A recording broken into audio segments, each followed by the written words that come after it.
Hare Krishna, Hare Krishna, Krishna Krishna, Hare Hare, Hare Rama, Hare Rama, Rama Rama, Hare Hare. हरे कृष्णा। सभी का स्वागत है अंतर्राष्ट्रीय कृष्ण भावना संघ इस्कॉन की ओर से।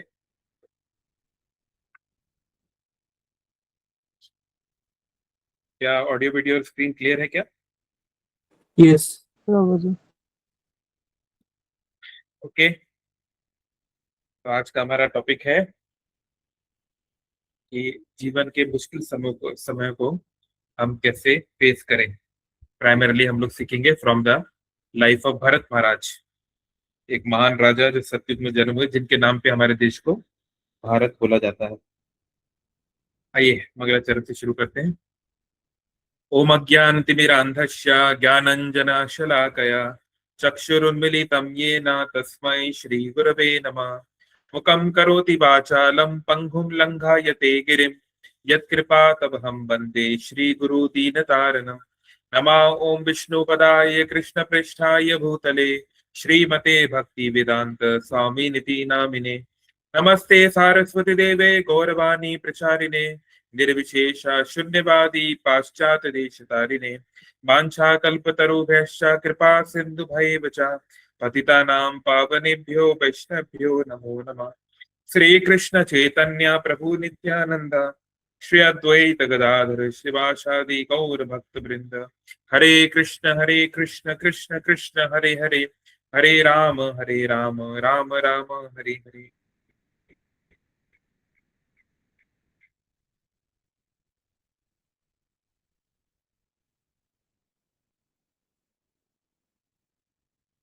हरे कृष्ण। पहले थोड़ा सा हम बैकग्राउंड जानते हैं कि हम किन की बात कर रहे हैं। तो आप स्क्रीन पर देख रहे हैं भरत महाराज, है ना। हमारे भारत के इतिहास में, शास्त्रों में तीन भरत नाम के व्यक्ति बहुत प्रसिद्ध हुए। कौन कौन से तीन भरत हैं? एक एक करके बताइए, अनम्यूट करके बताइए कोई। एक रामायण में, एक रामायण में भगवान राम के छोटे भाई, है ना, रामानुज, भरत। अच्छा, और दूसरे? एक शकुंतला के बेटे थे। हाँ, शकुंतला और दुष्यंत के जो पुत्र हुए, महाभारत में जो आता है अगेन, वो भरत, है ना। कुछ लोग ये भी सोचते हैं कि उनके नाम पर, शकुंतला पुत्र भरत के नाम पर हमारे देश का नाम भारत पड़ा, या हम लोग भरत वंशी कहलाए। लेकिन बहुत सारे आचार्यों की टिप्पणी है और साक्ष्य है कि नहीं। आज हम जिन भरत महाराज की बात करने वाले हैं, ऋषभ देव के पुत्र, ऋषभ देव जिन्हें भगवान विष्णु का अवतार माना जाता है, 24 अवतारों में जिनका नाम है ना, जो सतयुग में जन्म लिए थे।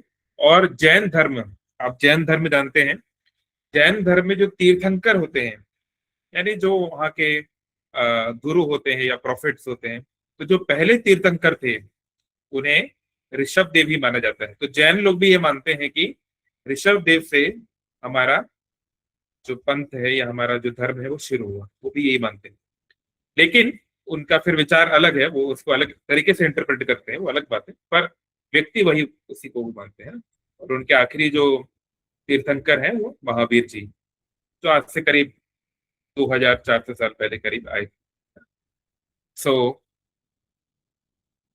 तो भरत महाराज, आइए तो भरत महाराज का थोड़ा सा हम इतिहास जानते हैं। आप स्क्रीन पे देख पा रहे हैं।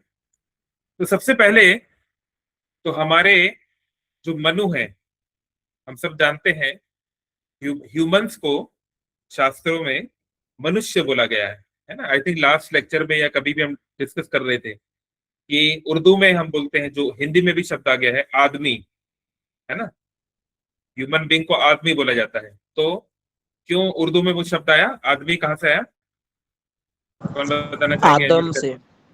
हाँ, आदम से। जैसे हमने लास्ट टाइम डिस्कस किया था कि क्योंकि इस्लाम जो है मोस्टली क्रिश्चियनिटी और जुडाइज्म का सहारा लेता है। इस्लाम में ये वर्ड भी आता है, द रिलीजन ऑफ बुक्स, है ना, जो एक बुक को मानते हैं। तो क्योंकि क्रिश्चियनिटी में जो पहले जो दो मनुष्य थे वो थे एडम और ईव, है ना। जैसे भारत में एक फेमस क्रिकेट स्टेडियम है कोलकाता में, कौन सा? कोलकाता का स्टेडियम का नाम क्या है? Eden garden. Eden gardens. तो ईडन गार्डन्स कहाँ से आया है? The garden of Eden. तो क्रिश्चियनिटी में ये माना गया है कि जो पहले दो मनुष्य थे, एडम और ईव, वो भगवान के या जो है होली स्पिरिट के विरुद्ध यहाँ आ गए, और यहाँ गार्डन ऑफ ईडन में वो घूम रहे थे, और यहाँ पर सैटर्न उनको सांप के रूप में मिलता है और उनको एप्पल खाने के लिए प्रेरित करता है। तो एक लंबी कहानी है। एनीवे, तो क्रिश्चियनिटी में एक कॉन्सेप्ट है कि जो भी मनुष्य हैं हम सब एडम के वंशज हैं, और इस्लाम में उसी शब्द को जो है अरेबिक फॉर्म में बोला जाता है। तो एडम का प्रोनाउंसिएशन इस्लामिक कल्चर में है आदम। तो आदम से आया आदमी, है ना। इसलिए जो हम सनातन मूल्यों को मानने वाले, संस्कृति को मानने वाला, बेटर है अगर हम मनुष्य शब्द का प्रयोग करें तो ज्यादा ठीक रहेगा। तो मनुष्य का अर्थ होता है जो मनु की संतानें हैं, है ना। तो मनु, अब ये मनु क्या चीज होते हैं? तो ब्रह्मा जी का एक दिन को मैनेज करने के लिए 14 मनुओं को ब्रह्मा जी अपना ये सरकार देते हैं या फिर उनको जिम्मेदारी देते हैं। ये एक देवता होते हैं जिनके थ्रू फिर मनुष्य आएंगे, है ना। तो ब्रह्मा जी जो एक दिन होता है उसमें 14 मनु होते हैं, 14 मनुस, है ना।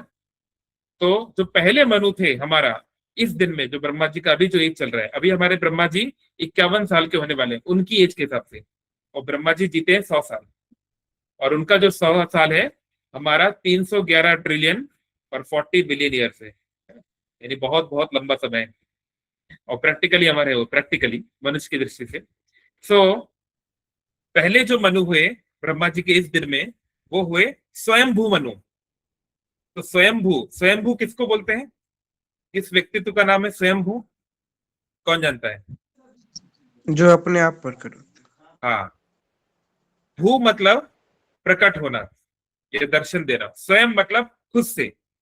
तो हम जब कहते हैं ब्रह्मा जी इस यूनिवर्स के पहले व्यक्ति हैं, ब्रह्मा जी के पहले कोई नहीं था, क्योंकि ब्रह्मा जी डायरेक्टली भगवान विष्णु के शरीर से आए हैं, क्षीरोदक्षय विष्णु के गर्भोदक्षय विष्णु के शरीर से आए हैं। और क्योंकि भगवान विष्णु का शरीर सच्चिदानंद रूपाय होता है, स्पिरिचुअल होता है, मैटर का बना नहीं होता, हार्ड मास का बना नहीं होता, इसलिए उनको इस वर्ल्ड में काउंट नहीं करते हैं। इसलिए गर्भोदक्षय विष्णु को इस वर्ल्ड के बीइंग्स में काउंट नहीं किया जाता। तो क्योंकि भगवान ब्रह्मा जी डायरेक्ट भगवान विष्णु के नाभि कमल से निकले हैं, इसलिए उनके कोई माता पिता नहीं है, वो स्वयं प्रकट हो गए, क्योंकि उनके कोई मटेरियल मदर फादर नहीं है। जैसे हम अपनी माँ के गर्भ में जन्म 9 महीने रहकर प्रकट हुए हैं, आए हैं, लेकिन Brahma ji directly spiritual body से निकल के आ गए, इसलिए वो पहले मटेरियल बॉडी वाले हैं। ब्रह्मा जी की बॉडी भी मटेरियल है, पर ब्रह्मा जी की बॉडी कैसी है कौन जानता है? किसी को पता है? जैसे हमारे शरीर में 5 तत्व है ना, अर्थ, वाटर, एयर, फायर, ईथर, है ना, पृथ्वी, जल, अग्नि, आकाश, फिर मन, बुद्धि, अहंकार। ब्रह्मा जी के अंदर ये 5 तत्व नहीं है, ये जो ग्रॉस बॉडी होती है उनके अंदर नहीं है। उनका पूरा बॉडी इंटेलिजेंस से बना है, बुद्धि से बना है, बहुत सटल है वो, है ना। इसलिए वो बहुत कुछ कर सकते हैं जो साधारण कोई व्यक्ति नहीं कर सकता, राइट। सो ब्रह्मा जी के जो पुत्र हुए स्वयंभू, ब्रह्मा जी का नाम है स्वयंभू, तो ब्रह्मा जी के जो पुत्र हुए उनका नाम हुआ स्वयंभू मनु। तो वो पहले मनु थे, और अभी 8वें मनु की सरकार चल रही है। जैसे हमारा देश जब आजाद हुआ तो हमारे पहले प्रधानमंत्री कौन थे? हमारे देश के पंडित, हाँ, पंडित जवाहरलाल नेहरू थे, है ना। तो कोई किसी व्यक्ति का अगर जन्म हुआ है 1950s में, 1955 में हुआ या 60 में हुआ, तो अगर हम बोलेंगे उस जमाने में भारत के प्रधानमंत्री कौन थे, किसकी सरकार थी? नेहरू जी की सरकार थी, है ना। और अब मोदी जी कौन से नंबर के मुझे पता नहीं, कोई सर्च करके बताएगा? शायद 14वां, 15, 16वां, पता नहीं कौन से नंबर के पीएम है, मान लो 16वें नंबर के हैं। तो अभी मोदी जी की सरकार है पिछले 12 साल से। तो अभी जिसका भी जन्म हो रहा है तो उस बच्चे को हम बोलेंगे ये मोदी जी की सरकार के टाइम पैदा हुआ, राइट। तो ऐसे ही अभी हम लोग जिस कलयुग में है या जिस चतुर्युग में है, ये आ रहा है सूर्य देव के पुत्र, सूर्य देव विवस्वान। सूर्य देव का एक नाम है, हमारे जो सूर्य देव है, सूर्य एक पोजीशन है, और जिन देवता जो उस पोजीशन पे बैठे उनका नाम है विवस्वान। तो विवस्वान के जो पुत्र हैं उनका नाम है वैवस्वत मनु। तो वैवस्वत मनु की सरकार चल रही है अभी। 14 PM है मोदी जी। थैंक यू साई बताने के लिए। तो जैसे अभी मोदी जी की सरकार चल रही है भारत में, जो कि 14वें प्रधानमंत्री हैं, नेहरू जी पहले थे, ऐसे ही पहले मनु थे ब्रह्मा जी के इस दिन के, वो थे स्वयं ब्रह्मा जी के पुत्र स्वयंभू मनु। और अभी जो मनु चला रहे हैं सरकार, उनका नाम है वैवस्वत मनु, है ना। तो हम सबके जो गोत्र होते हैं, देखिए हर व्यक्ति का कोई ना कोई गोत्र रहता है, कोई किसी भी सो कॉल्ड कास्ट का हो, किसी का भी हो, क्योंकि सभी जो भी मनुष्य अलग अलग ऋषियों मुनियों देवताओं उनसे ही आए अल्टीमेटली। आप जाएंगे जाएंगे जाएंगे जाएंगे करके, और वो सब लोग भी अल्टीमेटली मनु से ही आए हैं, है ना। तो वो कनेक्ट होते होते होते आप मनु से ही जुड़ जाएंगे ऐसे। तो अल्टीमेटली हम सबके पिता जो है स्वयंभू मनु ही है, अगर उस आप परंपरा में जाए लाइन। और स्वयंभू मनु के हैं सूर्य देव, और फिर ultimately Brahma ji and lord Vishnu, like that. So Swayambhu Manu के बारे में हम चर्चा, इसलिए तो भरत महाराज यानी कि बहुत पहले के इतिहास की बात ही हो रही है। तो स्वयंभू मनु के पुत्र हुए प्रियव्रत महाराज, उनके ऊपर भी हम लोग 2 बार सेशन कर चुके हैं, और उनकी भी कहानी, उनका भी इतिहास बहुत जबरदस्त है, लेकिन वो कभी और हम चर्चा करेंगे, है ना। और फिर प्रियव्रत महाराज जो है, जो कि संन्यास लेके जंगल चले गए थे, लेकिन उनके भाई के जाने के बाद उन्होंने वापस आए और पूरी अपनी राज्य उन्होंने चलाया। उसके बाद उनके पुत्र हुए अग्निधर, जो, और उनके जो पुत्र हुए नाभि, ये बहुत फेमस है नाभि, इनका आपने कई बार नाम सुना होगा, क्योंकि यही जो नाभि है इन्हीं का नाम है ऋषभ। हम लोग जो बात कर रहे थे ऋषभ देव की। सो ऋषभ देव के 100 पुत्र हुए, 100 पुत्र हुए ऋषभ देव के। इन पुत्रों में सबसे बड़े थे भरत। तो इन्होंने एक बार अपने सभी 100 पुत्रों को बुलाया और उनको एड्रेस किया, है ना। ये देखिए यहाँ पर आप देख पा रहे हैं फोटो में, ये पिक्चर आप देख रहे हैं लेफ्ट साइड में, ऋषभ देव या ऋषभ अपने 100 पुत्रों को जो है कुछ बोल रहे हैं जाने के पहले, अपनी दिल की बात बता रहे हैं, ज्ञान दे रहे हैं। तो उनके सबसे बड़े पुत्र थे भरत। तो उन्होंने भरत को अपना उत्तराधि बनाया और भरत आगे चल के राजा बने। लेकिन इन 100 में 9 और पुत्र बहुत फेमस हुए। कौन जानता है? ये 100 में से भरत महाराज तो फेमस हुए जो सबसे बड़े हैं, और 99 में से 9 बहुत फेमस हुए। कौन है, कोई जानता है? और 9 का क्या खासियत है? Any idea? तो इनके 9 भाई हुए, वो सन्यासी बन गए। उनका नाम होता है नव योगेंद्र, है ना। आपने भागवतम में सुना होगा कि नव योगेंद्र जो है कथा या बातचीत कर रहे हैं महाराज से। कौन से महाराज से करते हैं वो लोग? किंग। उसी बातचीत के दौरान चैतन्य महाप्रभु के बारे में बातचीत शुरू होती है। चैतन्य महाप्रभु का जो वर्णन है ना, कृष्ण वर्णम तुषा कृष्णम, जो 11वें स्कंद में, वो उसी दौरान आता है। तो भरत महाराज एक राजा हुए, 9 उनके भाई सन्यासी ले लिए, वो लोग चले गए, और बाकी 90 कोई क्षत्रिय होंगे, कोई वैश्य होंगे, लाइक दैट, ऐसे करके, राइट, लाइक दैट। तो भरत महाराज बन गए राजा, और भरत महाराज ने लंबे समय तक, है ना, सैकड़ों वर्षों तक, हजारों वर्षों तक बहुत ही सुंदर साम्राज्य संभाला, है ना। अपने पिता का जो परंपरा है, लेगेसी है, उसको भी आगे बढ़ाया, और पूरे पृथ्वी पर जो है उनके आधिपत्य था। इसका ये मतलब नहीं था कि वो सारे पृथ्वी पर पर्सनली जाके शासन करते थे, नहीं, पर पृथ्वी पर जो भी नॉन किंग्स हैं वो सब उनके अंडर में थे, या उनको टैक्स देते थे, या फिर उनकी सुपीरियरिटी को जो है एक्सेप्ट करते थे। और जो यूनिवर्सल लॉज हैं, जो बेसिक लॉज हैं, उनको वो मानते थे, है ना। बाकी छोटे छोटे राजा हर जगह रहते थे, चक्रवर्ती सम्राट रहते थे, अलग अलग राजा महाराजा रहते थे, लेकिन वो उनके रीढ़ में रहते थे, है ना, इस तरीके से। जैसे जब भारत में ब्रिटिशरों का राज था, तो कुछ किंगडम थे जो ब्रिटिश सरकार के डायरेक्ट अंडर में नहीं रहे, जैसे कि राजस्थान वगैरह, इनको प्रिंसली स्टेट बोलते थे, क्योंकि ये लोग ब्रिटिशर्स के अंडर स्वीकार हो गए, और वो उनको टैक्स देते थे, बदले में उनको थोड़ी इंडिपेंडेंस मिलती थी। ब्रिटिशर पर्सनली इतना इन्वॉल्व नहीं होते थे उनकी गवर्नेंस में, लेकिन वो थे ब्रिटिशर्स के अंडर ही, लाइक दैट। तो ऐसे ही भरत महाराज सारे दुनिया में उनका आधिपत्य रहा।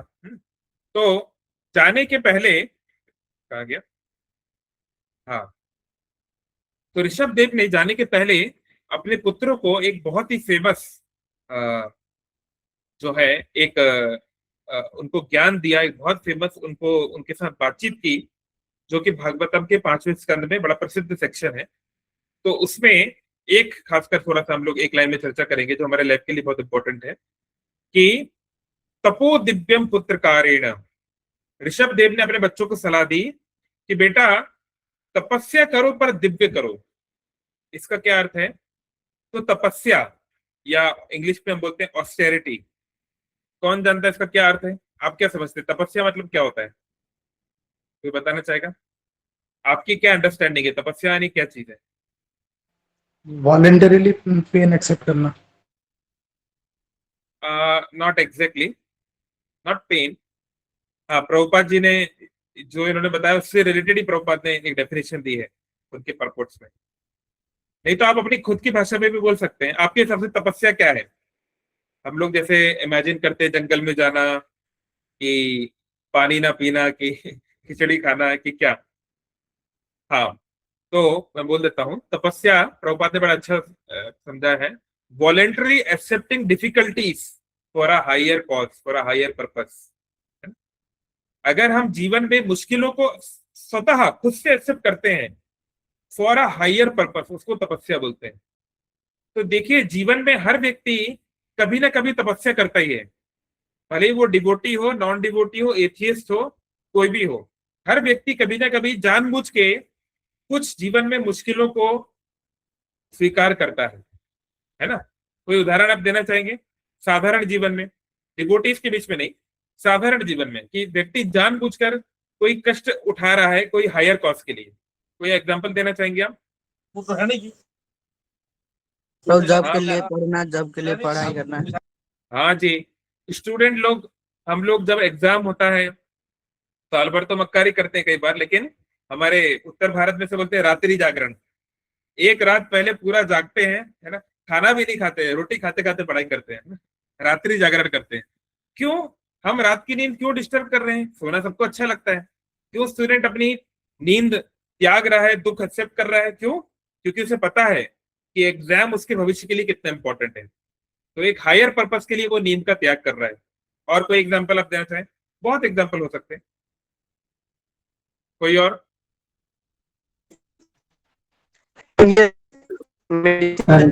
सब में फिर भी थोड़ा सा आवाज कट गया, पर क्या शायद आप सोल्जर का बोल रहे थे? हाँ, सोल्जर, हमारे देश के जवान कितनी कठिन परिस्थितियों में अपने घर वालों से दूर रहकर, है ना? अभी गर्मियां हैं तो भयानक राजस्थान की गर्मियों में, और सर्दियां होती है सियाचिन के ग्लेशियर में, इतनी कठिन परिस्थितियों में वो रहते हैं। क्यों? क्योंकि एक हायर कॉज है, मातृभूमि की रक्षा करनी है, देश की रक्षा करनी है, 150 करोड़ भारतवासियों की रक्षा करनी है। तो एक हायर कॉज के लिए वो लोग ये डिफिकल्टी को अपनाते हैं, है ना? तो ऐसे बहुत सारे उदाहरण। तो हर व्यक्ति जो है लाइफ में तपस्या कर रहा है। एक माँ गर्मी में भी गरम गरम तवे के पास रोटी बनाती है, पूरा पसीना हो रहा है फिर भी गर्मी में कर रही है। क्यों? क्योंकि बच्चों को भूखा नहीं देख सकती वो, बच्चों की हेल्थ के लिए। तो हर कोई हम में से तपस्या तो कर ही रहा है। पर ऋषभ देव ने कहा अपने पुत्रों को, तपो दिव्यम, हे भरत और मेरे बाकी पुत्रों, तपस्या करो पर दिव्य, यानी परम परमार्थ के लिए, परमात्मा के लिए, भगवान के लिए तपस्या करो। जीवन में जो तुम मुश्किल उठाते हो वो भगवान के लिए उठाओ। क्योंकि साधारण हम जो भी तपस्या करेंगे वो हमको अल्टीमेट हैप्पीनेस दे नहीं पाएगा। कुछ हैप्पीनेस मिलेगा, कुछ डिस्ट्रेस मिलेगा। लेकिन अगर वही तपस्या हम भगवान के लिए कर लें तो वो हमें अल्टीमेट प्लेजर देगा। जैसे अभी 2-3 दिन पहले नरसिंह चतुर्दशी था या एकादशी, ये कोई व्रत होता है। तो ऐसा नहीं है कि हम जब व्रत करते हैं, खासकर जब हम नए नए भक्ति में, तो हमें भूख नहीं लगती। भूख लगती है। हमारे सामने कोई बढ़िया जो है पनीर टिक्का खा रहा है, कोई पिज्जा खा रहा है, हमारे मन में भी आ सकता है कि यार कुछ खाया नहीं सुबह से, है? अपने मन में भी ख्याल आ सकता है। लेकिन फिर हम उस ख्याल को साइड करते हैं, मन के दुख को एक्सेप्ट करते हैं, नहीं ये गलत, आज मैंने एकादशी करना है, आज मुझे नरसिंह चतुर्दशी करना है, तो मैं इसे नहीं खाऊंगा। राइट? क्यों? क्योंकि हम भगवान को प्रसन्न करना चाहते हैं, हम जो है भक्ति में आगे बढ़ना चाहते हैं, तो एक हायर कॉज के लिए, है ना? तो ऐसे ही हमें अपने टेम्पटेशंस के ऊपर अगर हम विजय प्राप्त करना चाहते हैं तो श्रील भक्ति विनोद ठाकुर भी बताते हैं हरिराम चिंतामणि में कि हमें व्रत अच्छे से करने चाहिए, है ना। माधव तिथि भक्ति जननी यतने पालन करी, ये भक्ति विनोद ठाकुर ने बोला कि जो माधव तिथि है, माधव तिथि मतलब ऐसी तिथियां, ऐसे दिन दिवस जो भगवान को बहुत प्रिय है, जैसे एकादशी हो गया, जन्माष्टमी, राधाष्टमी, नरसिंह चतुर्दशी, रामनवमी, जो भी, इसको थोड़ा यतने पालन करी, इसको अच्छे से करना चाहिए दृढ़ता से। इससे कृष्ण भक्ति में हमारा दृढ़ता बढ़ती है ना, और हमारा टेम्पटेशंस के ऊपर हमारा कंट्रोल बढ़ता है। देखिए कैसी कैसी घटनाएं दुनिया में हो रही है ना। आज मैं देखा वीडियो, मतलब हैरान हो गया। एक स्त्री, जो एक महिला जो है करीब 30 साल की, वो बढ़िया से डांस कर रही है शादी में, बारात में, नॉर्मल सी बात है, इसमें क्या हो गया बड़ी बात। तो नीचे लिखा आ रहा है, after killing her husband the lady found dancing and celebrating in a wedding festival. Just अपने पति को मार के आई थी वो थोड़ी देर पहले ही, आधा घंटा पहले, और आराम से डांस कर रही है। तो कितनी खतरनाक दुनिया होती जा रही है, मतलब तो कि कोई रिमोर्स भी नहीं कि चलो 5 मिनट तो शोक मना, वो भी नहीं है। तो अगर हम चाहते हैं कि हमारी स्थिति जो है, हम काम वासना में ना पड़े, है ना, इधर इधर जाए, क्रोध में ना पड़े, तो ये सब युद्ध हम कैसे जीत पाएंगे, हम अपने इंद्रियों को कैसे कंट्रोल कर पाएंगे अगर हम ट्रेनिंग नहीं करेंगे, है ना। एक कहावत है ना, बॉक्सिंग में कहते हैं, the harder you sweat in training the lesser you will bleed in war, है ना। जो ट्रेनिंग में जितना हम मेहनत करेंगे, तो जब रियल वॉर आएगी, जब रियल सिचुएशन आएगी, हमारे विजय होने के चांस भी बढ़ जाएंगे। तो विजय प्राप्ति के लिए भरत महाराज को ये बहुत अच्छा लेसन उनके पिताजी से मिला कि तपस्या करो पर हायर कॉज के लिए करो। तो इस प्रकार से भरत महाराज जो है वो भगवान के महान भक्त बने, और साथ साथ में जो है वो पूरे देश का साम्राज्य भी चला रहे थे। और वहीं दूसरी ओर आप देख रहे हैं राइट में जो फोटो है, उनके पिताजी ऋषभ सारे दुनिया को छोड़कर वह जो है निवृत्ति मार्ग में चले गए, सन्यासी जैसे हो गए। और वो इतनी ऊंची चेतना में थे कि उन्हें खाने पीने की भी सुध नहीं रहती थी, कपड़े पहनने की एक बार सुध नहीं रहती थी। इस कारण से इनको बोलते हैं अवधूत, जैसे हमारे नित्यानंद प्रभु को भी अवधूत बोलते हैं, है ना। तो इसलिए जैन धर्म में आपने देखा होगा, जैन धर्म में 2 शाखाएं होती हैं, 2 ब्रांचेस होती हैं। एक होता है दिगंबर, एक होता है श्वेतांबर। अंबर मतलब कपड़ा, ढाकने वाली चीज, और दिग मतलब दिशाएं। तो दिगंबर ये मानते हैं कि सारी दिशाएं हमको ढक रही हैं, हमें अलग से कपड़े पहनने की जरूरत नहीं। तो उनके जो मुनिगण होते हैं वो लोग वस्त्र धारण नहीं करते, बिल्कुल भी नहीं। और दूसरी ओर होते हैं श्वेतांबर, है ना, श्वेत मीन्स व्हाइट, वो व्हाइट कलर के कपड़े धारण करते हैं, है ना। तो जो दिगंबर की जो फिलॉसफी आ रही है जैन की, वो कहाँ से आ रही है, वो यहीं से आ रही है। वो अगर आप देखेंगे कि भागवतम में वर्णन आता है कि ऋषभ देव जब इस प्रकार से घूम रहे थे, विचरण कर रहे थे, और खाने पीने कपड़े पहनने की भी उनको सुध नहीं थी, कपड़े पहने फटे हैं, निकल गए, क्या हो गए, है ना। तो वहां के उस किंगडम के एक राजा थे अरहंत, और उसी को जैन में अरिहंत बोलते हैं, है ना। वो उन्होंने देखा कि अरे इनका तो इतना ख्याति हो रहा है, लोग इनको इतना फॉलो कर रहे हैं, तो वो भी उनको फॉलो करने लगे। लेकिन ऋषभ देव जो है वो उस स्थिति में थे, वो जानबूझ के ऐसा नहीं कर रहे थे। पर अगर कोई जानबूझ के वो उस स्थिति में नहीं है, उसको बिना खाए बिना पानी पिए नहीं रह सकता, तो फिर उसको ऐसा जो है इमिटेट नहीं करना चाहिए, है ना। ये इमिटेशन गलत है। सामान्य मनुष्य समाज में हमको जो भद्रता पालन करना चाहिए। लेकिन अगर कोई उस स्टेज में है, उतना एक्सॉल्टेड है कि खाने पीने की भी सुध नहीं, तो भले ही उसके कपड़े पहनने की सुध ना रहे, वो एक अलग बात है। But for most humans this should not be imitated, है ना। उसका अनुगमन ना करें, अनुसरण ले। तो ऐसे ऋषभ देव तो चले गए। तो भरत महाराज जो है, ये आप देख रहे हैं, यहाँ पे दिखाया गया है, बहुत ही सुंदर उन्होंने ये दुनिया का शासन किया। इस कारण से फिर अल्टीमेटली ऋषियों, महंतों, संतों ने इस पृथ्वी का नाम उनके नाम पर ही कर दिया, भारतवर्ष, है ना, या सभी पृथ्वीवासियों को बोल दिया गया भरतवंशी, ऐसे, राइट। सो इस प्रकार से बहुत लंबे समय तक उन्होंने शासन किया। तो फिर काफी समय के बाद भरत महाराज के अंदर भी अब धीरे धीरे वैराग्य पैदा होने लगा। इसलिए आज हमने यूट्यूब पे वो सॉन्ग चलाया है, लाइक फादर लाइक सन। जैसा पिता होता है कई बार पुत्र भी वैसा हो जाता है ना। तो भरत महाराज के अंदर भी आने लगा कि अब मैंने इतने साल शासन किया, इतने साल मैंने जो है सेवा की, तो अभी मुझे जो है यहाँ से जाना चाहिए। एक सेकेंड।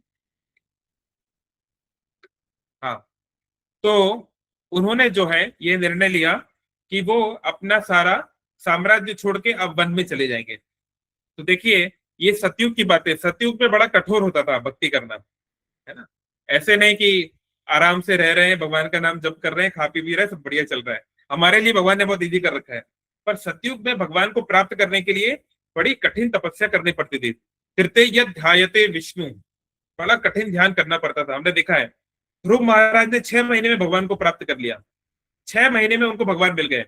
हम में से कई लोग इस्कॉन में 6 साल से हैं, 50 साल से हैं, लेकिन हम नहीं कर पाए। क्यों? क्योंकि उनका फिर तपस्या भी उस लेवल का था, उनका वो तपस्या भी वैसा था ना, उनका सेक्रीफाइस भी उस लेवल का था। हम लोग तो कर नहीं पाएंगे। पहले 1 महीना वो केवल साधारण भोजन खाते थे, फिर खाना भी बंद कर दिया, फिर केवल पत्ती खा के रहने लगे, फिर पानी पीना भी बंद कर दिया।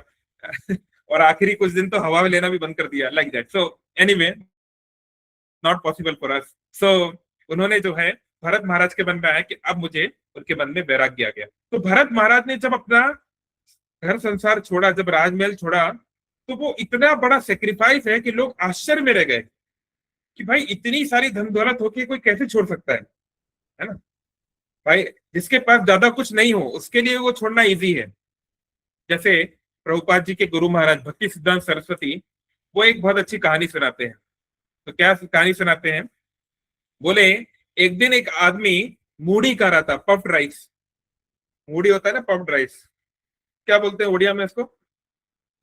जो पूरी बोलते हैं। मूढ़ी, उसको वो खा रहे थे और रास्ते में चलते हुए जा रहे थे ऐसे। तो जो गांव के जो ब्राह्मण है, गांव के जो प्रीस्ट हैं, वो बोले कि महाशय, कल जो है यानी आज से हमारे गांव में सब लोग भगवान के लिए कुछ दान दक्षिणा कर रहे हैं। बड़ा है ना, जन्माष्टमी आने वाला है, प्रोग्राम आने वाला है, कोई राइस दे रहा है, कोई दाल दे रहा है, कोई शुगर दे रहा है, तो आपको भी कुछ देना चाहिए, है ना। अब ये जो व्यक्ति है, इसका भगवान के प्रति कुछ खास लगाव नहीं था, फेथ नहीं था, तो वो कुछ ऐसे देने में इंटरेस्टेड नहीं था, है ना। वो तो अपना बढ़िया मूढ़ी खा रहा था, ब्राह्मण की बात सुन रहा था। इतने में क्या हुआ, तेज हवा चली, जोर से हवा आई, और वो जो मूढ़ी खा रहा था, मूढ़ी तो बहुत हल्की होती है, इसकी डेंसिटी तो बहुत कम होती है, तो वो उड़ गई। जो वो खाने के लिए तो पूरा उनके हाथ से उड़ गई, तो उस व्यक्ति के हाथ से मूढ़ी चली गई, है ना। तो उस समय वो बोलने लगा, गोविंद समर्पयामी, हाँ ये मैंने गोविंद को समर्पण कर दिया, मेरी तरफ से आप मूढ़ी ले लीजिए। तो वो ब्राह्मण का मुंह लटक गया।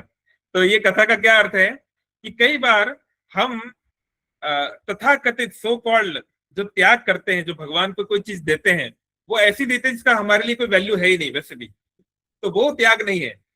त्याग वो है जहां हमारा अटैचमेंट है। जितना ज्यादा हमारा जहां जिस चीज में अटैचमेंट है, अगर वो चीज हम भगवान को देते हैं तो भगवान बहुत प्रसन्न होते हैं, क्योंकि इससे प्रूव होता है कि आपके लिए उस चीज से ज्यादा महत्वपूर्ण भगवान है ना। तो दैट इज वेरी इंपॉर्टेंट। जैसे हम देखते हैं भगवान राम के टाइम पे दशरथ महाराज का सबसे ज्यादा अटैचमेंट अपने पुत्र के प्रति था, धन के प्रति नहीं था, राज्य के प्रति नहीं था। वो विश्वामित्र को सब देने के लिए तैयार थे, मेरा राज्य ले लीजिए, सेना ले लीजिए, मुझको भी ले लीजिए, चलिए मैं आपके साथ, पर पुत्र को नहीं दूंगा।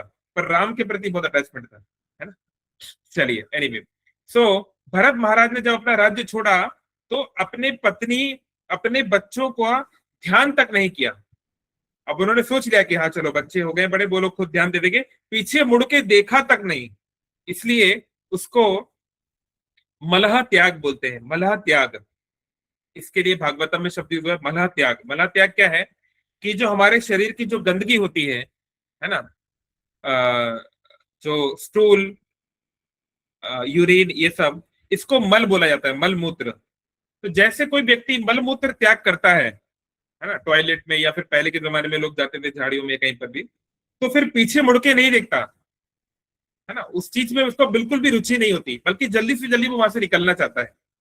ऐसे ही भरत महाराज ने अपना राज्य, अपना ऐशो आराम, इवन अपना परिवार ऐसे छोड़ दिया जैसे कि मान लो मल त्याग कर रहे हो।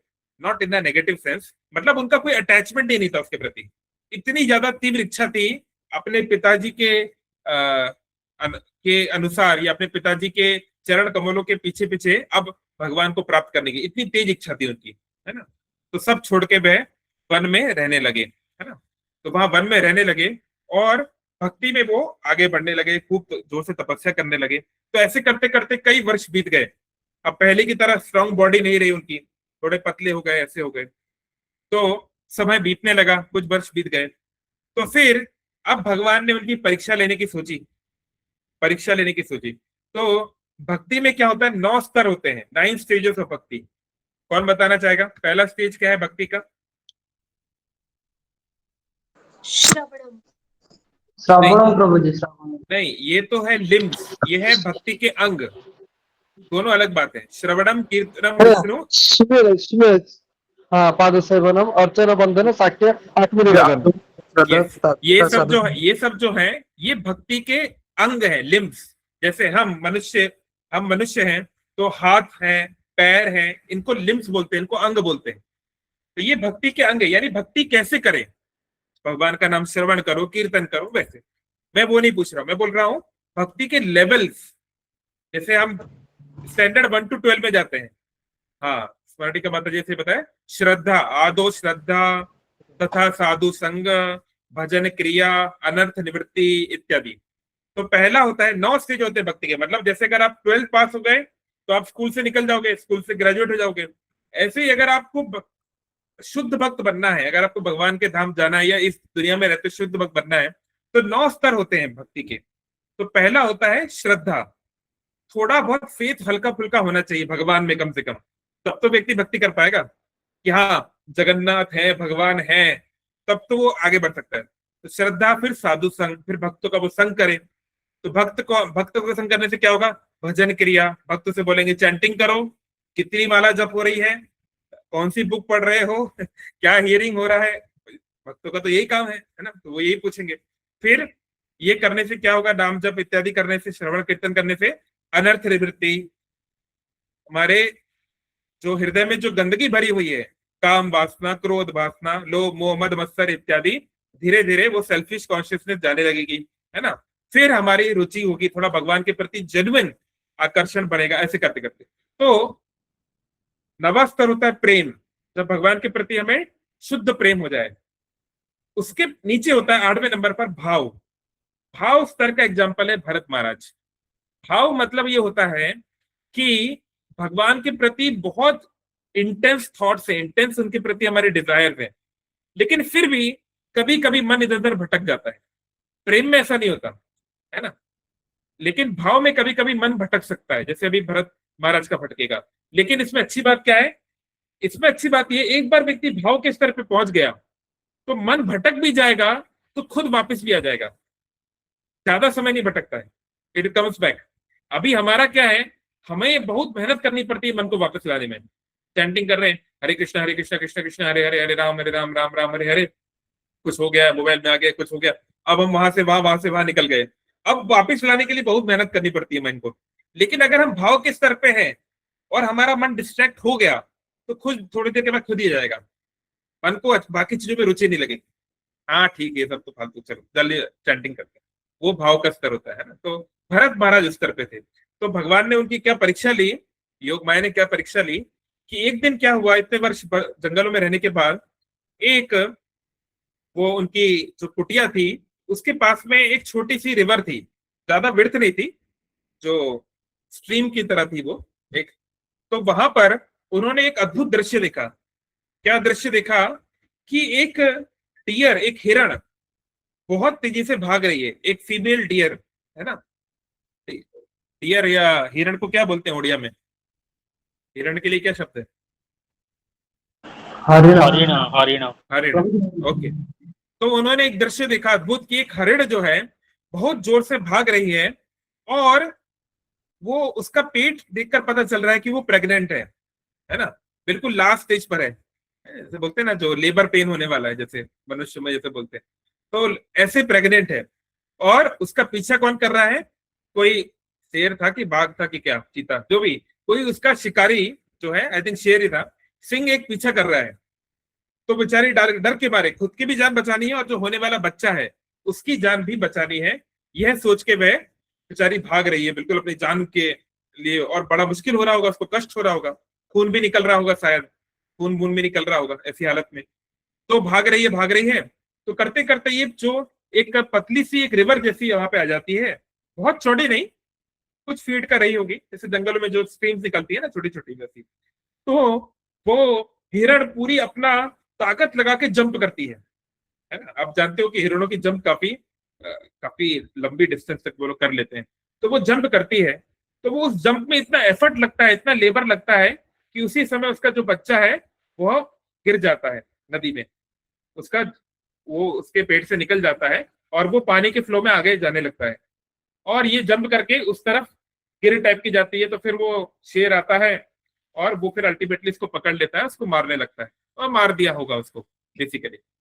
तो तो यही वो बच्चा जो है वो नदी में आगे जा रहा है। तो ये सारा दृश्य भरत महाराज जब सन्यासी बन गए, निवृत्त बन गए, है ना, साधु बन गए हैं, वो ये सब देख रहे हैं। तो उनके मन में करुणा आ जाती है कि अरे ये क्या है, बेचारी, उसकी इतनी बुरी स्थिति थी, उसमें ऐसा हुआ, उसको तो बेचारी वो तो मर गई, अब उसका बच्चा है वो निसहाय है, क्या पता मतलब कहाँ बहते बहते कहाँ चला जाए, क्या हो जाए, या कोई मार मुर दे। तो उनके मन में करुणा आ गई, और करुणा होनी भी चाहिए। वैष्णव जन तो तेने कहिए पीर पढ़ाई जाने रे, उसमें कोई बुराई नहीं है, उन्होंने जो किया ये वैष्णव को, भक्त को करना ही चाहिए। तो उनके मन में करुणा आ गई। तो फिर उसको वो पानी से निकाल के लाए, उसको ठीक भी किया, कुछ खाने के लिए कुछ कुछ दिया ऐसे, तो उसका थोड़ा उन्होंने ध्यान रखा। तो वो तो ठीक है, लेकिन फिर क्या हुआ, अब उनको आसपास कोई उनका हिरणों का जो ग्रुप होता है वो कुछ दिखा नहीं। वो सोचे कोई ग्रुप होगा शायद, उन्होंने ढूंढा पर कुछ मिला नहीं। तब उनके मन में आया कि अरे अब इसे अकेले कहाँ छोड़े बच्चे को, है ना, अब अपने पास ही इसका ध्यान रखते हैं जब तक कुछ और ऑप्शन नहीं मिलता, कोई और मिलेगा, कोई गृहस्थ मिलेगा या कोई। तो फिर अब पहले तो एनिमल वेलफेयर वाले लोग तो थे नहीं कि भैया आपने कॉल कर दिया वाइल्ड लाइफ वालों को तो फॉरेस्ट रेंजर आ जाएगा लेने के लिए, ऐसा तो था नहीं पहले, है ना। तो उन्होंने कहा कि चलो तब तक मैं ही इसको ध्यान रखता हूँ। तो उसकी कुटिया के अपने आसपास जो है उनको वो रखने लगे। तो धीरे धीरे उसके प्रति उनकी आसक्ति बढ़ने लगी, है ना, उसको नहलाना, उसको खिलाना, उसके लिए सब व्यवस्था करना, है ना, सब कुछ करने लगे धीरे धीरे। तो जो है कभी कभी वो हिरण खेलने चले जाता तो बहुत दूर चले जाता, इनको चिंता हो जाती कि अरे हमारा हिरण आया नहीं यार। उसका कुछ नाम भी उन्होंने रखा होगा, वो तो शास्त्र में नहीं है पर कुछ रखा होगा, है ना। सपोज तो हमारा आया नहीं है ना, बेटा बेटा भी बोलते होंगे समथिंग, आया नहीं हमारा बेटा। फिर नहीं आता तो चिंता रहती होगी, जैसे माँ को चिंता रहती है बच्चा जब, है ना, ये तो बीच जंगल है, चारों तरफ अंधेरा है। तो इस प्रकार से उनकी धीरे धीरे आसक्ति इसमें बढ़ने लगी। तो यहाँ देखिए कैसे माया हमको पकड़ती है, कैसे संसार का इल्यूजन हमें बेवकूफ बनाता है। देखिए ये व्यक्ति अपनी पत्नी, अपने खुद के बच्चे, अपना खुद का राज्य, मनुष्य समाज को छोड़ के आए, और जिन भावनाओं को, जिन ममता को वो छोड़ के आए, अब वही वो अपना रहे हैं एक जानवर के लिए, है ना। तो साधारण किसी व्यक्ति के लिए ऐसा करना बुरा नहीं था। मान लो अगर वो गृहस्थ होते, उनकी कुटिया होती, चलो ठीक है इतने बच्चे को पाल रहे हैं, गाय पाल रहे हैं तो इनको भी पाल लिया, नहीं, वो यहाँ पे निवृत्ति करना है, सब कुछ त्याग कर पूर्ण रूपेण भगवान की भक्ति में लगने के लिए आए हैं। तो अब अगर वो हिरण की चिंता कर रहे हैं, हिरण का ध्यान रख रहे हैं, जो है दिन में कई घंटे हिरण के ही बारे में ही उनका चलता रहता है, तो ये क्या हुआ, ये तो गलत है ना, ये तो उनका धर्म नहीं है, संन्यास धर्म में तो नहीं है। तो इस प्रकार से धीरे धीरे माया को पकड़ती है, सडनली नहीं। तो उनको जो है ये थोड़ा अति हो गई, इसलिए कहते हैं संस्कृत में कहावत, अति सर्वत्र वर्जते। साधारणली मटेरियली किसी भी भौतिक चीज का अति क्वांटिटी में होना ठीक नहीं है। तो ब्लाइंड अटैचमेंट व्यक्ति को कैसे अंधा बना देता है, इसका बहुत अच्छा एग्जाम्पल है भरत महाराज का। तो फिर ऐसे करते करते जो है उनका अटैचमेंट बढ़ने लगा, कई वर्ष बीत गए, अब हिरण भी थोड़ा थोड़ा बड़ा होने लगा, उनका बेटा हिरण। तो फिर एक दिन अब इनकी भी उम्र थोड़ी बढ़ने लगी, है ना। तो एक दिन जो है वो आया ही नहीं, रात में पूरा हो गया, अंधकार हो गया, आया नहीं। उसको याद करते करते अगले दिन सुबह हो गई, शाम हो गई, अगले दिन रात हो गया, आया नहीं। अब इनको बहुत डरने लगा, अरे पता नहीं कहाँ चला गया, कोई मार तो नहीं दिया, कोई शेर वेर खा तो नहीं गया है। तो बहुत दिख में थे, बहुत पीड़ा में थे, और ऐसी पीड़ा में उस हिरण को याद करते करते शायद उनको हार्ट अटैक आ गया कि क्या हो गया, उस समय उनकी मृत्यु हो गई। तो हिरण को याद करते करते उनकी मृत्यु हो गई। अब इस बारे में भगवत गीता का क्या श्लोक है, हम जिस समय मृत्यु में जिस जिस भाव में रहते हैं वैसा वैसा मिलता है? कौन बताएगा? कौन सा श्लोक है? अंतकाले च मामेव स्मरण मुक्त्वा क्लेवरम्। हाँ, ये वाला है कि भगवान कह रहे हैं कि मुझे अंतकाल में याद करो तो तुम मुक्त हो जाओगे। लेकिन मैं पूछ रहा हूं, आप जिस जिस भाव में शरीर छोड़ते हैं वो आपको मिलता है।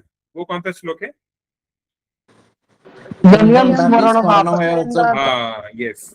यम यम वापि स्मरणम भावम त्यजन्ते अंत कलेवरम। हाँ, तम तम निवेति कौन्तेय सदा तद भाव भाविता।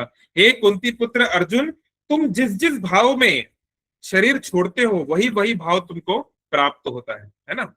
तो अब इन्होंने तो हिरण को याद करते हुए, ये तो भगवान को तो याद नहीं किए, भक्तों को तो याद नहीं किए, गुरु को तो याद नहीं किए, अपने पिता समान गुरु को भी याद नहीं कर पाए, है ना? अब हिरण को याद किए हैं, इसलिए दुर्भाग्य से अगले जन्म में उनको हिरण का शरीर मिल गया। मतलब मनुष्य तक नहीं बने, हिरण बन गए बेचारे। उसी जंगल के आसपास उनको हिरण का शरीर मिल गया, हिरण की योनि में जन्म हुए।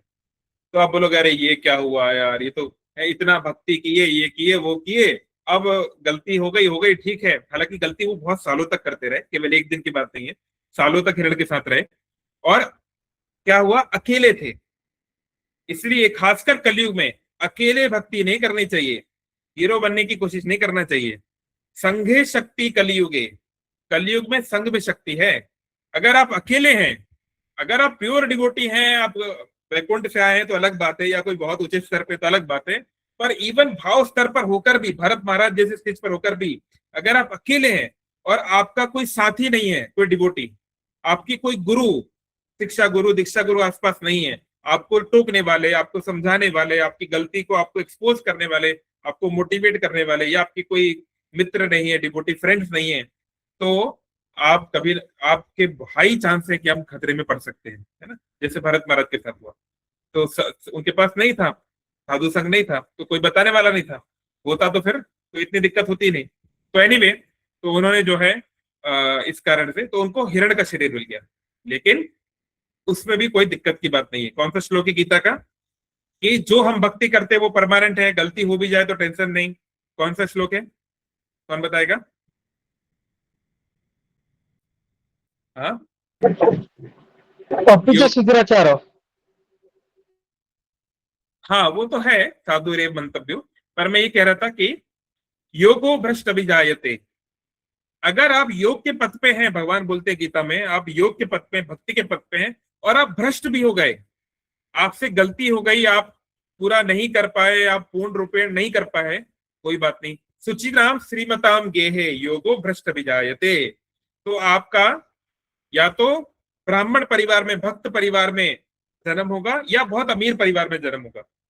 आप टेंशन मत लो, भगवान बोल के जा रहे हैं, है ना? तो यहाँ पर ये हिरण बन गए। अब आप बोलो अरे ये क्या बात है, यहाँ तो ना भगवान ने ब्राह्मण या भक्त परिवार में जन्म दिया, ना उनको अमीर बनाया, तो ये गीता का श्लोक कैसे हुआ? लेकिन पिक्चर अभी बाकी है मेरे दोस्त, पूरा सुनिए। तो हुआ क्या, ये जो हिरण था, ये जो भगवान सॉरी जो भरत महाराज जो हिरण बन गए, ये कोई साधारण हिरण नहीं थे। इनको अपने पुराने जन्म की सारी याददाश्त थी। उनको भगवान ने पूरी उनकी मेमोरी दी कि उनके साथ लास्ट लाइफ में क्या हुआ। तो यानी कि वो बच्चा हिरण होते हुए भी जानते थे कि अरे मैं तो मनुष्य था, दुनिया का राजा था, मेरे नाम पे दुनिया का डंका बजता था, और अब मैं हिरण बन गया हूं, है ना? तो उनको भगवान ने जो है उनको फॉरगेटफुलनेस नहीं दी, उनको भुलाया नहीं। ये भगवान ने विशेष कृपा की। कौन सा श्लोक है गीता का? कि मैं जो कृपा करता हूं तो याददाश्त देता हूं, भुलाता हूं, ज्ञान देता हूं। कौन सा है? कौन सा है को स्मरणम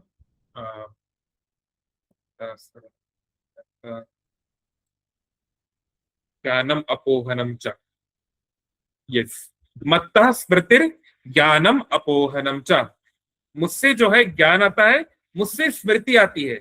हम कोई चीज याद कर पाते हैं, ये भी अल्टीमेटली भगवान की कृपा है। और हम कोई चीज भूल जाते हैं, ये भी भगवान का आयोजन होता है। तो यहाँ पर भगवान ने उनको विमोहित नहीं होने दिया, भूलने नहीं दिया। तो वो जो बच्चा हिरण था, वो बचपन से ही बाकी हिरणों के साथ नहीं रहता था, बल्कि उसने फटाफट साधु संग ढूंढा। वहां जंगल में कुछ संतों की, ऋषियों की कुटिया थी, वहां वो जाने लगे। और दिन भर आसपास जो वो लोग यज्ञ करते, जो वो लोग पाठ करते, वो लोग जो मंत्र पढ़ते, उसको सुनते।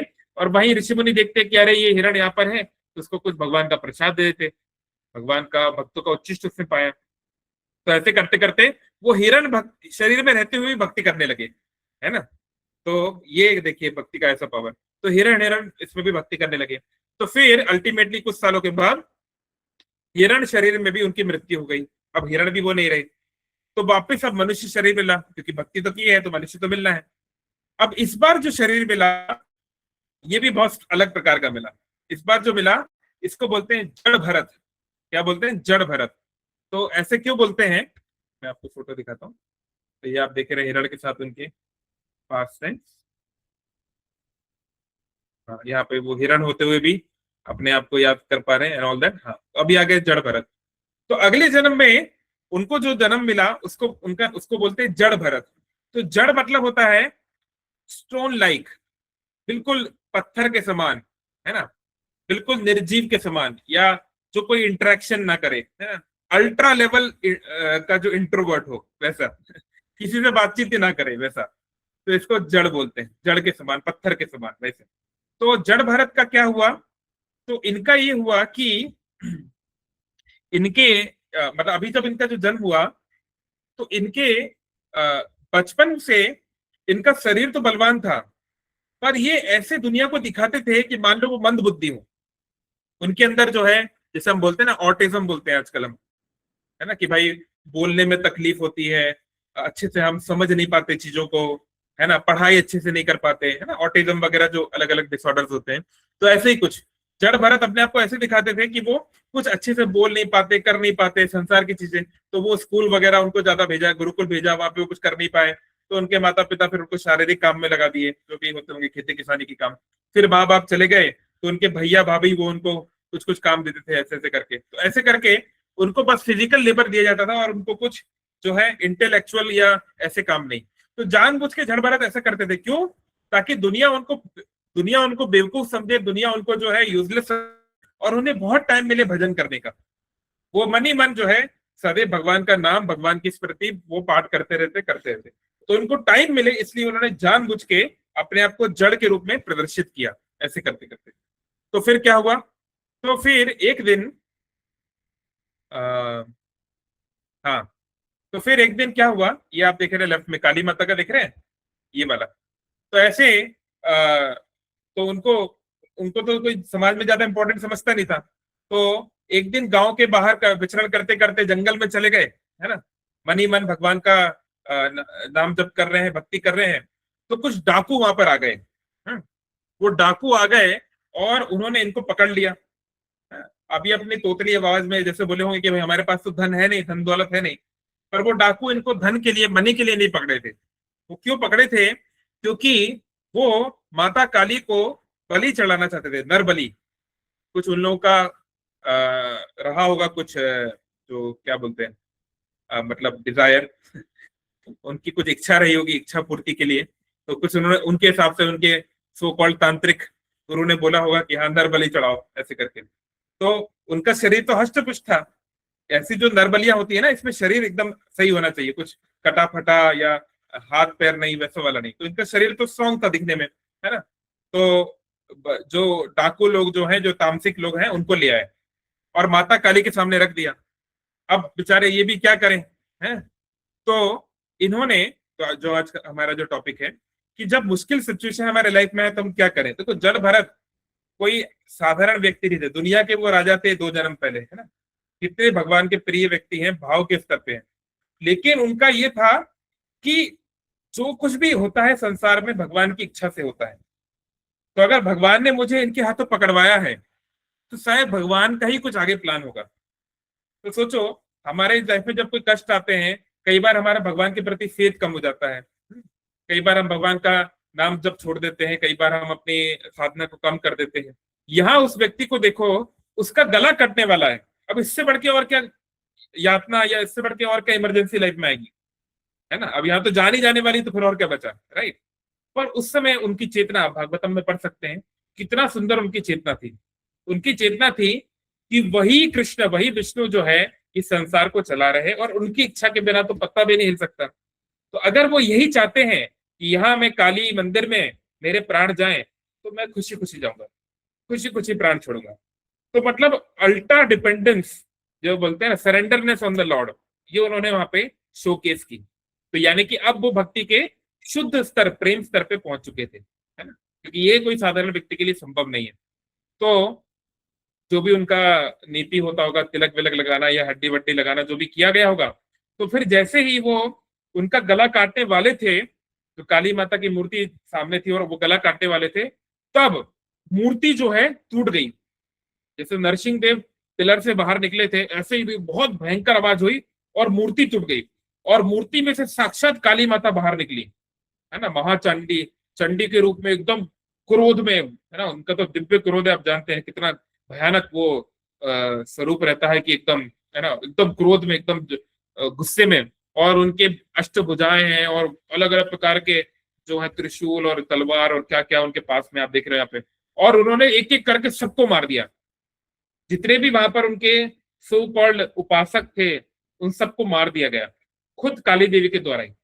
और फिर काली देवी ने, माता काली ने उनको आशीर्वाद दिया कि भरत, आपको जो है शीघ्र ही भगवान की प्राप्ति होगी, ऐसे करके। तो इससे हम समझ सकते हैं ये अंतर है भक्ति में और साधारण उपासना में। अगर हम किसी अन्य देवी देवताओं के या किसी और जो है पद्धति को पालन करते हैं, तो वो हम कुछ पाने के लिए प्राप्त करते हैं, सांसारिक चीजें। लेकिन भक्ति का अर्थ है कुछ पाने के लिए नहीं करना, उस व्यक्तित्व को ही पाने के लिए, उस व्यक्ति की प्रेम को पाने के लिए करना। तो ये कोई काली माँ के भक्त नहीं थे, इनको भक्त नहीं बोला जा सकता, ये तो उपासना कर रहे थे कुछ प्राप्त करने के लिए।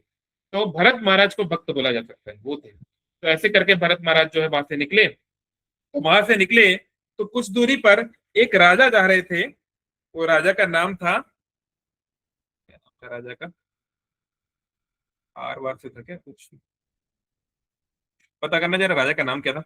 एनीवे, सम पे मुझे भी क्लिक नहीं कर रहा। तो एक राजा जा रहे थे, और मतलब राजा की जो पूरा ग्रुप होता है, उनका जो पूरा मतलब महकमा होता है, पूरा एंटोरेज जो होता है, वो जा रहा था। तो उसमें राजा जो है वो एक पालकी पे बैठे थे, आपको पिक्चर पे दिख रहा है। और ये पालकी कैसी थी, ये पैलेंक्विन थी।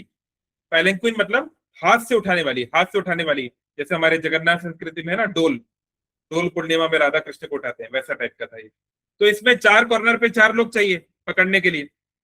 तो ये जो राजा का जो ये दल चल रहा था, जो उनका जो एंटोरेज चल रहा था, इसमें जो राजा का जो 4 लोग थे, जो बॉडीगार्ड टाइप के बड़े बड़े, जो ये डोली को उठाते थे, पैलेंक्विन को उठाते थे, उनमें से एक को चोट लग गई थी, तो वो जो है नहीं थे वहां पर, या वो नहीं चल पा रहे थे, जो भी है। तो उन्हें जरूरत थी एक और व्यक्ति की जो एक कोना पकड़ सके। तो वहां राजा के सैनिकों ने देखा, अरे ये तो अच्छा खासा मुस्टंदा जा रहा है ना, ये तो अच्छा खासा, मतलब इसकी तो बॉडी बॉडी सही है, इसको पकड़ लिया।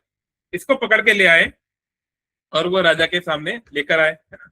किसी ने ढूंढा नहीं राजा का नाम अभी तक, आर से कुछ नाम है शायद, ऋतु ध्वज की क्या नाम है, ऋतु रतन समथिंग।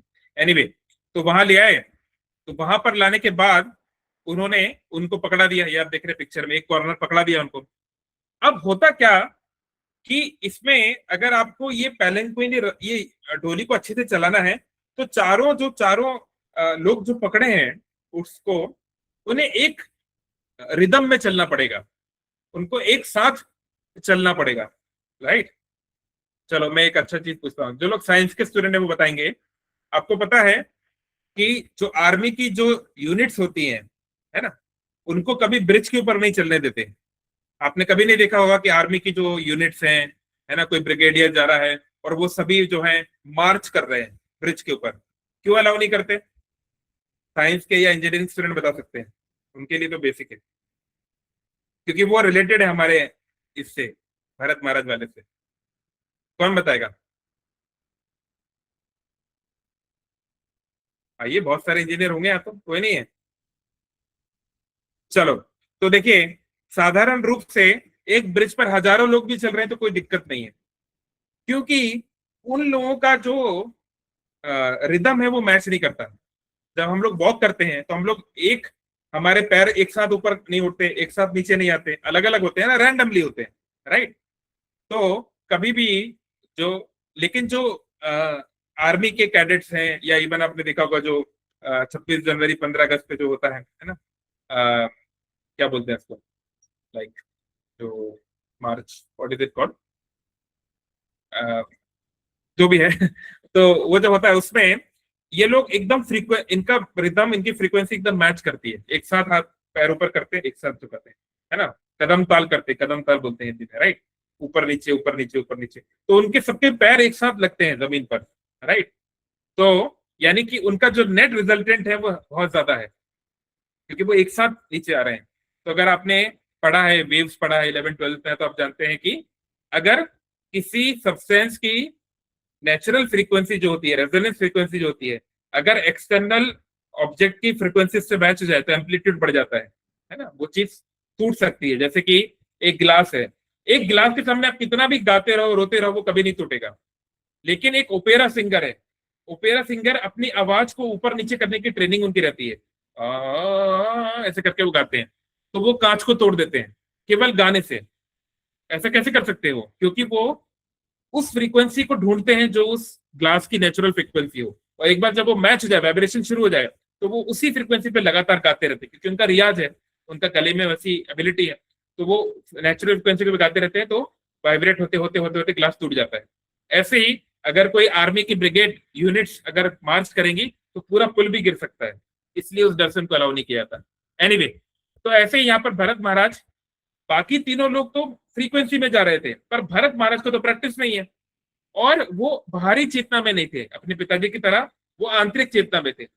उनको पता, वो याद कर रहे हैं भगवान को, भगवान विष्णु को, भगवान कृष्ण को, तो यहाँ तो उनको ध्यान नहीं रहेगा पैर कहाँ ऊपर उठाना है, नीचे करना है। तो इस कारण से बार बार वो जो पैलंक्विन है, वो जो डोली है, वो इधर उधर हो रही थी, हिल रही थी। तो राजा को तकलीफ हो रही थी, अरे यार ये क्या है, कभी इधर हो रहा है कभी इधर हो रहा है, जो दच के पड़ते हैं ना, ऐसे दच के पड़ रहे थे। तो राजा ने बोला कि ये क्या कर रहे हो भाई तुम, इनको बोला कि तुम क्या कर रहे हो, ये तुमको ये काम करना नहीं आता इस प्रकार से। तो तब जड़ भरत और उस राजा की बातचीत शुरू होती है। किसी ने अभी तक नाम नहीं ढूंढा था राजा का? आपको आवाज सुनाई दे रही है? हाँ, रहुगणा, थैंक यू, यस, रहुगणा नाम था, वो कह रहा था आर से कुछ नाम था, रहुगणा उनका नाम था। तो उनकी और भरत महाराज की बातचीत शुरू होती है। तो बेसिकली तब भरत महाराज उनको कहते हैं कि आप मुझसे बात कर रहे हैं, वही बात है कि आप मुझसे बात कर रहे हैं या मेरे शरीर से बात कर रहे हैं, इस प्रकार की। तो यानी कि वो उनको ये इनडायरेक्टली बोलते हैं कि उनका चेतना, उनका ध्यान था ही नहीं बाहरी तौर पे। तो रहुगणा को पता चलता है कि अरे ये तो बहुत बड़े संत है, बहुत बड़े, ये तो बहुत बड़े आध्यात्मिकवादी हैं, मैं तो इनको साधारण व्यक्ति समझ के इनसे सेवा ले रहा था। तो जो है क्षमा मांगते हैं और उनके चरणों पे गिर जाते हैं और उनसे जो है भक्ति का ज्ञान प्राप्त करते हैं। तो ये भरत महाराज तीसरे जन्म में जाके अल्टीमेटली जो है फिर उनके ख्याति होती है, सब लोग उनको मानते हैं और फिर शुद्ध भक्ति को प्राप्त होकर वो भगवान के धाम जाते हैं। तो यानी कि हम देख सकते हैं भरत महाराज की जो 3 लाइफ में कितनी कितनी कठोर परिस्थितियां उन्होंने स्वीकार की खुद से, पहले तो इनिशियली, और फिर ऐसा सिचुएशन बन गई, लेकिन मरने की नौबत भी आ गई, सब छूट गया, घर परिवार छूट गया, है ना। उनको लोग जो है जब वो जड़ भरत थे उनको गालियां देते थे, बच्चे उनके ऊपर जो है टॉयलेट करके भाग जाते थे, यूरिनेट करके कि अरे ये तो पागल है, सिर फिरा है ना, ये तो मूर्ख है, ये तो इसके अंदर तो बुद्धि नहीं है, ये तो चट्टान की तरह है, क्या क्या, और वो सब उसको टॉलरेट करते थे। क्यों? वो जानते थे कि ये सब जो वो सभी को बच्चा, सभी को नादान समझते थे कि ये लोग तो जो है नहीं जानते ब्रह्म ज्ञान क्या है ना, स्पिरिचुअलिटी क्या है, भगवान क्या है, और ये लोग जो है संसार के चीजों में पढ़ के ऐसा कर रहे हैं। तो मुझे उनके ऊपर क्रोधित होने की जरूरत नहीं है, मुझे पता है कि मुझे कहाँ जाना है। तो क्योंकि उनका टारगेट गोल स्टेटमेंट फिक्स था, इसलिए इतनी बड़ी बड़ी मुश्किलों को भी वो आसानी से, है ना, बिल्कुल बिना कुछ भय आराम से वो टॉलरेट कर पा रहे थे।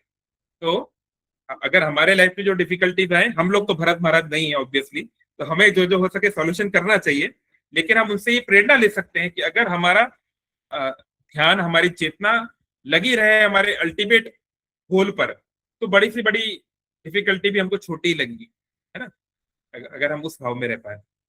चलिए, बहुत बहुत धन्यवाद। हरे कृष्ण। किसी का कोई क्वेश्चन है, कोई कमेंट है? कुछ हो तो बोल। प्रणाम प्रणाम प्रभु जी, प्रणाम प्रभु जी। हाँ जी, बोलिए।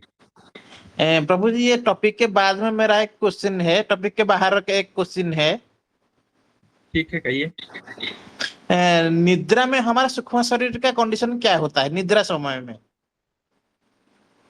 हमारा सूक्ष्म शरीर या हमारा मन बुद्धि अहंकार तो एक्टिव होता है, सटल बॉडी तो एक्टिव होती है, तभी तो नहीं, हम बुद्धि चीजों को देखते हैं।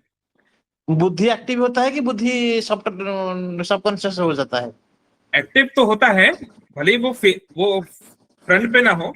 इसलिए तो हम लोग कहते हैं कि जब आपको लगे, डाउट हो कि आप सपना देख रहे हैं कि सच है, तो अपने आप को पिंच करो ना कि अगर हमें दर्द हो रहा है कि नहीं। यानी हमने ये रैशनल डिसीजन लिया। ये रैशनल डिसीजन हम कैसे लेंगे अगर बुद्धि नहीं होगी तो, है ना। आपने इंसेप्शन मूवी देखा कि नहीं? इंसेप्शन, सपने के अंदर नहीं ब्रो। सपना। अरे देखिए यार, अच्छा ये तो सपना, अगर अपनों को सपने का विज्ञान जाना है तो इंसेप्शन जरूर देखना चाहिए, है ना।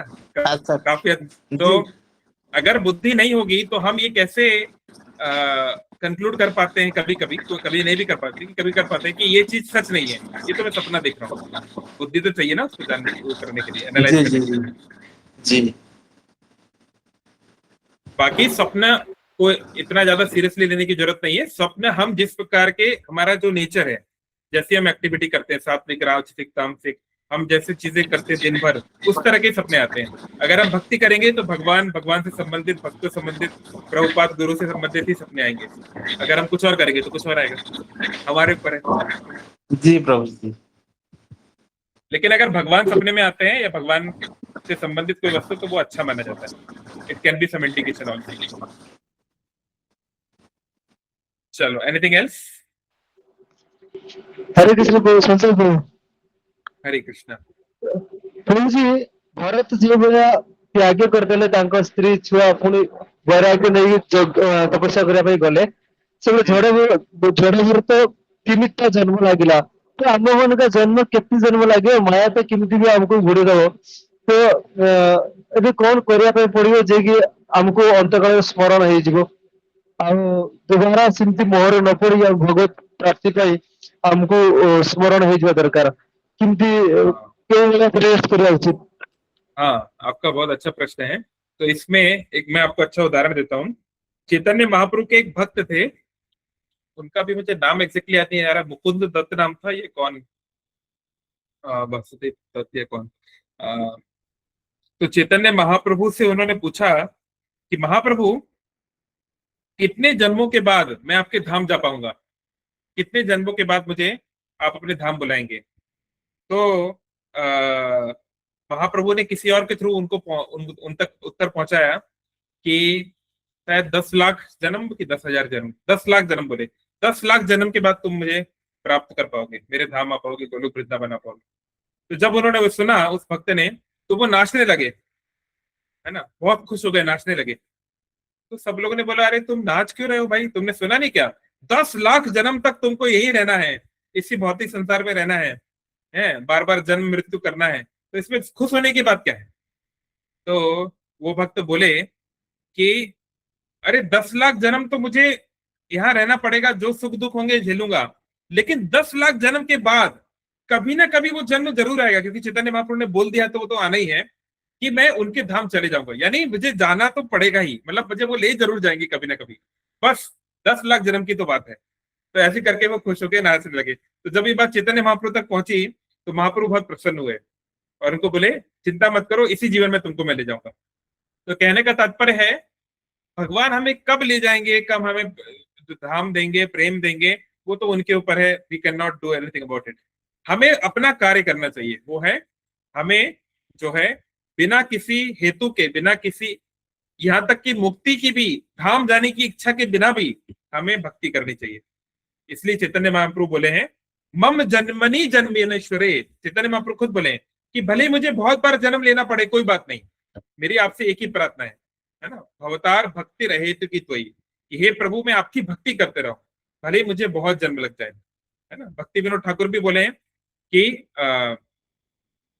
बहिर्मुख ब्रह्मचर्य नहीं आस, क्या था वो भजन? बेसिकली वो भजन ये है कि भले ही मुझे कितने भी जीवन लग जाए, लेकिन भले मैं कीड़ा मकोड़ा बन जाऊं, कोई बात नहीं, लेकिन मैं आपके भक्तों के बीच में रह पाऊं, मेरी केवल आपसे एक ही प्रार्थना है।